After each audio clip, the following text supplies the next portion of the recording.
अस्सलामुअलैकुम। इस वीडियो के अंदर हम सीखेंगे कि इक्वेशन ऑफ मोशन किस तरीके से ग्राफिकली मेथड से ड्राइव कर सकते हैं।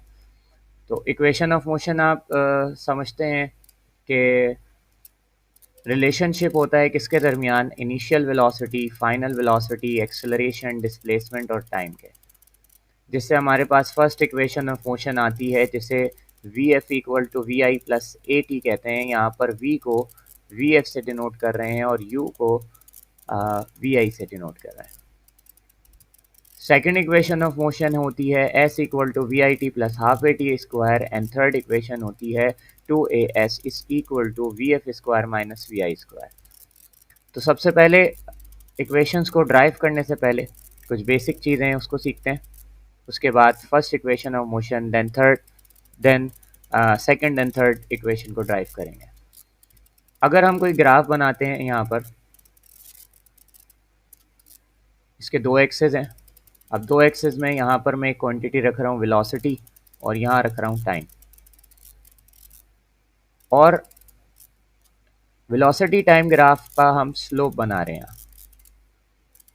एक स्ट्रेट लाइन बना रहे हैं जिसे कहेंगे स्लोप। तो वेलोसिटी टाइम ग्राफ का जो स्लोप है उसको क्या कहेंगे, ये क्या चीज़ होगी? तो आप याद रखिएगा, वेलोसिटी टाइम ग्राफ का जो स्लोप होता है वो होता है एक्सेलरेशन। वेलोसिटी टाइम ग्राफ का स्लोप एक्सेलरेशन क्यों होता है? यहाँ पर एक ट्राइंगल ड्रॉ कीजिए। ऐसे हम एक ट्राइंगल ड्रॉ करते हैं इस तरीके से और बताते हैं कि ट्राइंगल का एंगल यहाँ मौजूद है। अब आप जानते हैं कि ये बेस होगा और ये परपेंडिकुलर। मैथ्स के अंदर जो स्लोप का फॉर्मूला होता है वो होता है टेन थीटा। अब टेन आपको मालूम है किसी ट्राइंगल का किसके बराबर, परपेंडिकुलर ओवर बेस। तो परपेंडिकुलर वाई एक्सिस है, ये वाई एक्सिस आ रहा है, तो परपेंडिकुलर वाई एक्सिस पर क्या लिखा हुआ है, वेलोसिटी। और बेस जो है वो क्या गिवन है, एक्स एक्सिस। तो बेस के ऊपर क्या लिखा हुआ है, टाइम, यानी एक्स एक्सिस पे लिखा हुआ है टाइम।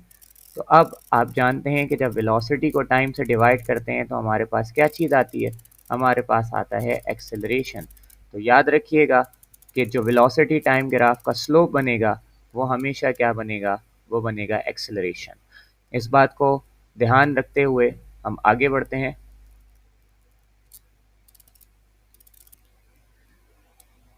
काइनेमेटिक्स में जो ग्राफिकली हमने फर्स्ट इक्वेशन ड्राइव करनी है तो इसके पैरामीटर्स क्या होते हैं कि फर्स्ट इक्वेशन हमने यूनिफॉर्म एक्सेलरेशन की ड्राइव करनी है जिसमें इनिशियल वेलोसिटी, फाइनल वेलोसिटी और टाइम आए।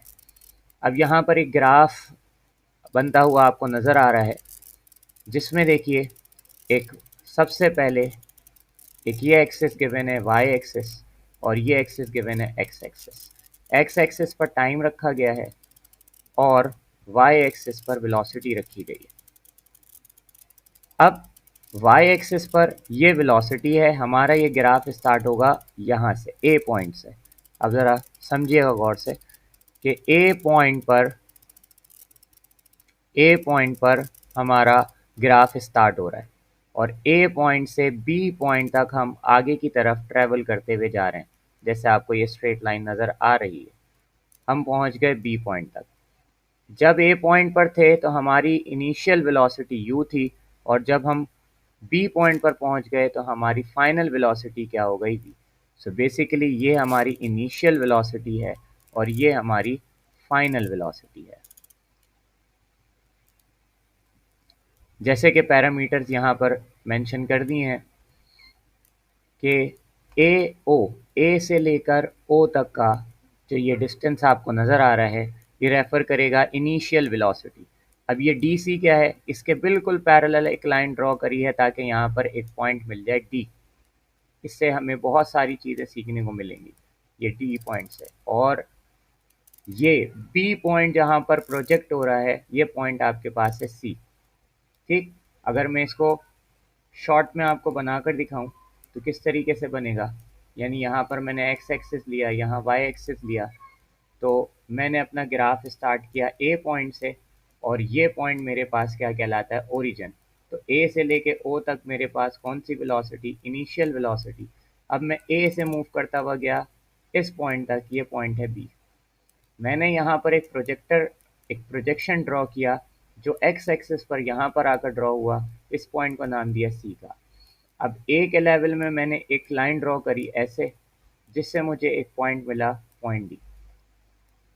ठीक, तो अब सबसे पहले ए से लेके ओ तक या डी से लेकर सी तक डिस्टेंस क्या है, सेम, और ये रेफर करेगा किसको, इनिशियल वेलोसिटी को। फिर बी से लेकर पूरा सी, देखिए ऊपर से नीचे तक बी से लेकर सी तक किसको रेफर कर रहा है, फाइनल वेलोसिटी को। फिर ओ से सी तक, ये लिखा हुआ ओ से सी तक, ये रहा ओ से सी तक, ये कौन सा एक्सेस है, टाइम, तो ये डिनोट कर रहा है टाइम को। तो ओ से सी या ए से डी, ये किसको डिनोट कर रहा है, टाइम को। फिर ए से बी किस चीज़ को डिनोट कर रहा है, स्लोप को। ये स्लोप आ गया आपके पास, अभी बताया था हमने कि जब वेलोसिटी टाइम ग्राफ का स्लोप बनाते हैं तो वो किस चीज़ को डिनोट करता है, एक्सेलरेशन को। ठीक, तो ये एक्सेलरेशन है। अच्छा, अब यहाँ पर हम बता रहे हैं कि we know that slope of velocity time graph represent acceleration. ठीक, अच्छा, अब मैंने यहाँ पर एक इक्वेशन लिखी है, देखिए ज़रा गौर से समझिएगा इसको। लास्ट में ये लिखा हुआ है बी सी बराबर है B D plus D C. ये क्या चीज़ आ रही है, अब इसको ज़रा गौर से समझने की ज़रूरत है।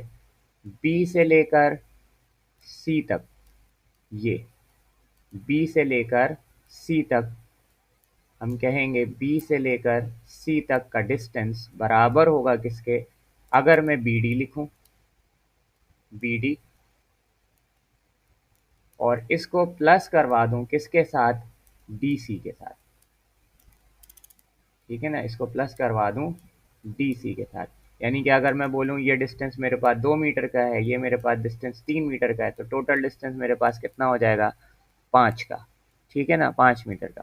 तो ये इक्वेशन बहुत इंपॉर्टेंट है, B C is equal to B D और डी सी। अब देखिए जो बी सी है ये बराबर किसके है, ये फाइनल वेलोसिटी के बराबर, तो इसकी जगह पर फाइनल वेलोसिटी आएगी। बी डी जो है ये किसी के बराबर नहीं है अभी। अगर आप इक्वेशन में यहाँ पर देखें बी से लेकर डी तक, ये लिखा हुआ बी से लेकर डी तक, ये डिस्टेंस किसी के बराबर नहीं है। हाँ, बी से लेकर सी तक जो है ये बराबर है वी के, यहाँ लिखा हुआ है बी से लेकर सी तक ये बराबर है वी के। अच्छा, उसके बाद डी से लेकर सी तक अगर देखा जाए, डी से लेकर सी तक, तो ये बराबर रहेगा ए से लेकर ओ तक, और डी से लेकर सी तक आपके पास बराबर होगा इनिशियल वेलोसिटी के। फिर बी डी किसके बराबर होगा, तो बी डी के लिए हमने यहाँ पर एक ट्राइंगल ड्रॉ किया, वो इधर ही से ऊपर इक्वेशन से हमने निकाला यहाँ से। देखिए ट्राइंगल हम आपको दिखाते हैं कि ट्राइंगल कौन सा है, ट्राइंगल ये वाला, ये ट्राइंगल आपको बनता हुआ नज़र आ रहा है, ये वाला, ये ट्राइंगल मैंने यहाँ से निकाल लिया। अब जब ये ट्राइंगल मैंने यहाँ से निकाला तो मेरे पास ये ट्राइंगल बन गया ए बी डी और ए। अच्छा, अब स्लोप ये है ए बी, और ये बी डी है, और ये ए डी है। अब आपको मालूम है स्लोप ए बी बराबर किसके होगा, परपेंडिकुलर अपॉन बेस। अभी हमने पीछे पढ़ा था कि स्लोप जो है बराबर होता है टेन थीटा, और टेन थीटा बराबर होता है परपेंडिकुलर अपॉन बेस। तो परपेंडिकुलर की जगह क्या लिखेंगे, बी से लेकर डी तक, और बेस की जगह क्या लिखेंगे, ए से लेकर डी तक।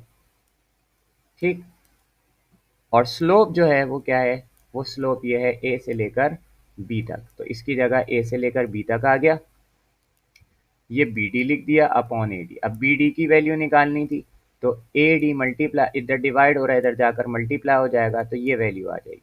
अब इसको उठाकर मैं कहाँ रख दूंगा, इधर रख दूंगा। जब मैं इधर रखूंगा तो मेरी इक्वेशन क्या बन गई, B C equal to A B multiply by A D plus D C. अब ऊपर पैरामीटर देखिए, बी सी किसके बराबर है, वी के, यानी फाइनल वेलोसिटी। ए बी बराबर है किसके, ए बी बराबर है स्लोप, यानी वो क्या है, एक्सेलरेशन, तो एक्सेलरेशन लिख दिया।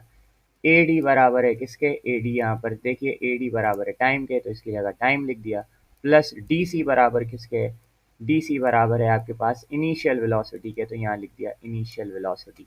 तो ग्राफ बनाया है, ग्राफ में पैरामीटर सेट करे हैं, और उसके अकॉर्डिंग हमने काम किया है, तो फाइनल इक्वेशन हमारी ड्राइव हो गई है, जो कि V F equal to V I plus A T बी कहलाती है। इससे रिगार्डिंग कोई मसला या परेशानी हो तो आप कमेंट सेक्शन में पूछ सकते हैं।